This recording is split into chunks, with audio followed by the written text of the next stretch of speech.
Hey, what's going on? So this video, we're gonna say when pill bugs attack. Pill bugs attack. Um, you always got to think about what kind of problem you have, what kind of bug problem you have, and so you're thinking, okay, these guys, I call them pill bugs, millipedes. Anyways, pill bugs um, like moisture. So it's a moisture thing again. And they like the moisture, and the way you'll see them is they'll be dead, all curled up in the basement because they basically dehydrated. But how they get in the basement, why they go in your basement, why they pick your house to go in a basement. Well, it's not like they're wanting to invade your house. Sometimes they have to. It's by nature calls for them to do it. Now here's an example of a house that might have pill bugs.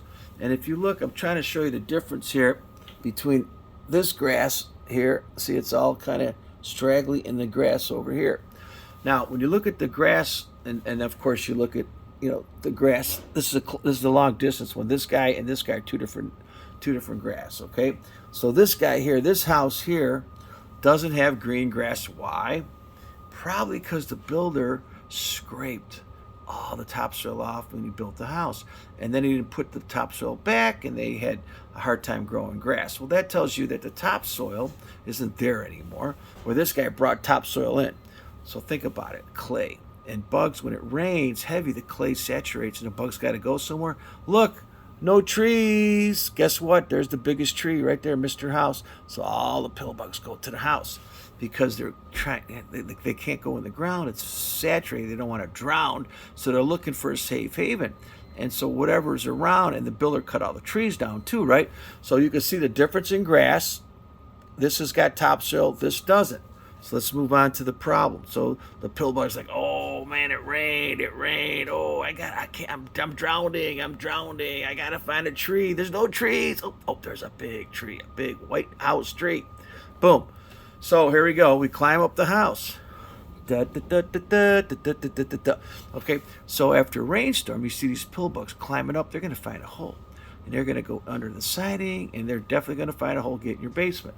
And this particular house, what had, that's my buddy Dave, and basically these people just got inundated with these, and it was different, like it was pill bugs one time and then centipedes another time. So it was all depending on the season what kind of bugs were more prevalent out in the grass, living in the ground when it rained. And so here you can see we're sweeping up and we're trying to calculate how many bugs come in. This is a lawsuit case, and I think it came out that between 7 and 30,000 pill bugs would enter the home.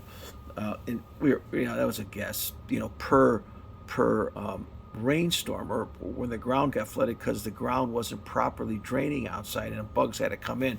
And so it's hard to stop all the bugs coming in from holes too. Hell, by the way, before I finish this, I got a couple important things to say about this.